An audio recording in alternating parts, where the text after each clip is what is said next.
You know Magnus Carlsen, the current world #1 chess player. You may also know that recently he hasn't been performing very well. In fact, in his most recent classical outing, he failed to score a single victory in the slower time control. However, at this recent Aimchess Rapid, he's been absolutely destroying everyone with an extremely notable win over Nodirbek Abdusattorov, who is an opponent he actually struggled to beat in these rapid time controls in the past. So we see Magnus Carlsen with the white pieces against Nodirbek. He opens with e4 immediately. You know it's going to be an exciting game. So we see c5 and Sicilian defense, Nodirbek not backing down here. Knight to f3 and e6, looking for some sort of Taimanov or similar with a queen c7 and different sort of systems like this. But Magnus immediately goes for the open Sicilian, captures, knight to f6, and then bishop to d3, just protecting that pawn with the bishops a little more offbeat. So against these newer players, Magnus usually likes to take them out of theory, so they have to think for themselves and can't just regurgitate some 30-move engine prep line. So d6 played by Nodirbek, Magnus just goes c4 with a Morocco bind type pawn structure, just clamping down on this d5 square, hoping to deny black any real counterplay in the position. So just bishop to e7, Nodirbek prepares to castle, and then knight to c3, Magnus getting all his pieces out, ready to attack. So we see a6, bishop e3. Magnus has an absolute clump of pieces in the center of the board. So they always say control the center, but this looks a bit silly, honestly. Having all your pieces in basically all your minors, these 6 squares, and also your 2 pawns. So interesting setup so far. After castles, b6, Nodirbek finally beginning to develop. Magnus has already got all of his minor pieces out. So, and we do see black adopting a hedgehog style setup with these pawns here. Magnus doesn't care. f4 on the board. So queen to c7, just wants to make sure that b6 pawn is defended if this knight ever moves out of the way. Magnus, calm and collected, goes rook c1, x-raying that queen, so if these pieces were ever to move, that queen would be in big trouble. Nodirbek develops another piece, and Magnus, again, is wasting no time. g4.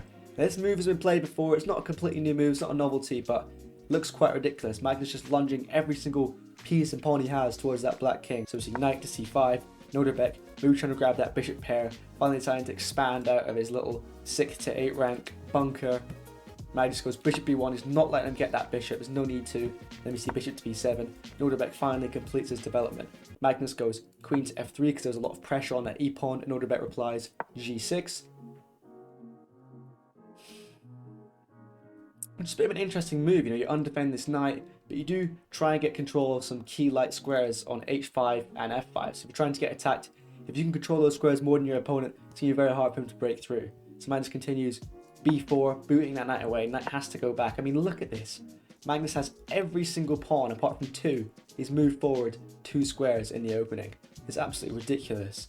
It doesn't stop there. g5 continues pushing on. Knight to h5.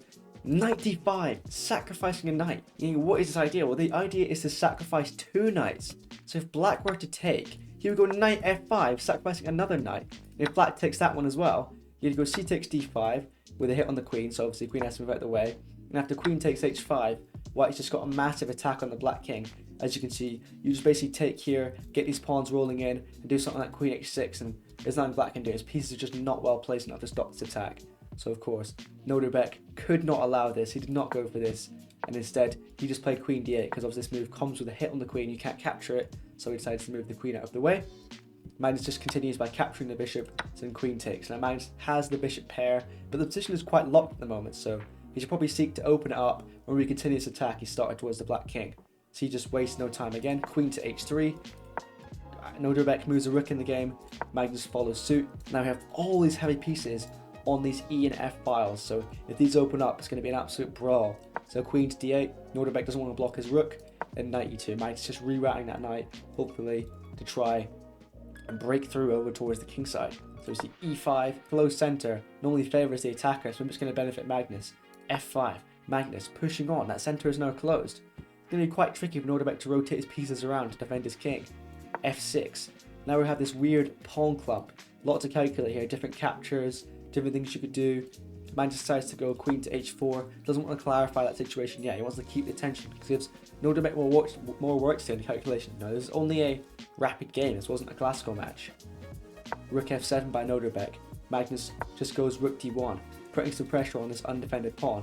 So queen c7 defending, and he continues to advance his pieces, just improve them slowly because Nodirbek has no play here. Magnus just going to improve his pieces as much as he can, and then he's going to commit to something. So bishop to d3, Nodirbek moves his rook, doubling up on the f-file, Let me see. Finally, Magnus decides to break through. He's going to smash black's setup. G takes f6. After knight recaptures, bishop to h6, taking control of some key dark squares, also comes with a hit on the rook. Nodirbek decides to go danger levels, counterattacks Magnus's queen, but he just takes with check. And after king h8, Nodirbek's king is looking a bit precarious. So he takes the rook, winning the exchange, rook recaptures, and he goes knight to g3, trying to put some pressure on this weak knight on into the board. So rook g8 comes with a hit on the queen. Of course, he also moved that knight there to intercept this diagonal so his queen doesn't get pinned.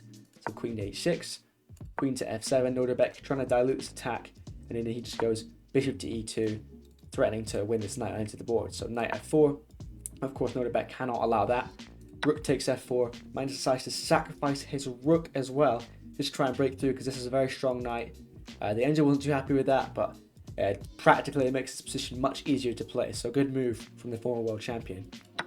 Nodirbek decides to recapture and Magnus takes with the queen, and now has some good pressure on these weak pawns on the queen side. You know, the king side, the battle has happened, it's almost fizzled out. Now the battle's going to be decided on who can win these pawns, because everything is looking a bit weak. I mean, Magnus has decent structure, but this isolated pawn could become extremely weak for Nodirbek. Of course, Magnus is still up 2 points of material as well. So we see knight takes e4. What? Oh, yeah, it's picked. This pawn is actually... okay. This pawn is just hanging. Nodirbek grabs a free pawn. King to f1. Magnus trying to get out of the way of the pin. Nodirbek goes queen g7. Trying to start something on this diagonal, just giving the queen a bit more scope. Magnus f6, keeps pushing on. Knight takes, and then king e1 again. Just shuffling his king over, so it's just a bit safer on this side of the board. So Nodirbek has to find something quick. Material is now balanced though, but again, this pawn is just so weak. Queen e7, looks like it defends it, it doesn't, it's attacked twice. Queen captures. Nodirbek doesn't want to trade queens. You don't want to be in an endgame down a pawn against Magnus Carlsen, but oops, now you're down 2 pawns against Magnus Carlsen. So rook e8, and then Magnus just wants to get into this endgame, simplify the position. Rook d8, classy move, and after captures, this is check, has to move the knight back. Knight to f5, Magnus just encroaching on black's position. Queen c3 check, king just moves out of the way, and in this position, Nodirbek Abdusattorov resigned the game. Obviously, still a little bit of play here for black, but it's going to be a very thankless defensive task. And if your queen ever moves off of this diagonal, like something like trying to grab this pawn, it's simply just going to be checkmate coming. Obviously block with a knight first, capture, king slides over, and then it's checkmate like this. So not much play there left for black. It's going to be no fun playing on. Even in a tournament such as this, it's not going to be too much to your benefit trying to play on against Magnus Carlsen. It's very unlikely he's going to stalemate you or something like that. So if you guys enjoyed that, consider subscribing to this channel. I'm almost at 1,000 subscribers. I'm trying to reach it by the end of the month. Maybe watch a video popping up right here now that YouTube thinks you're going to enjoy watching the most. So hopefully I'll see you guys in the next one.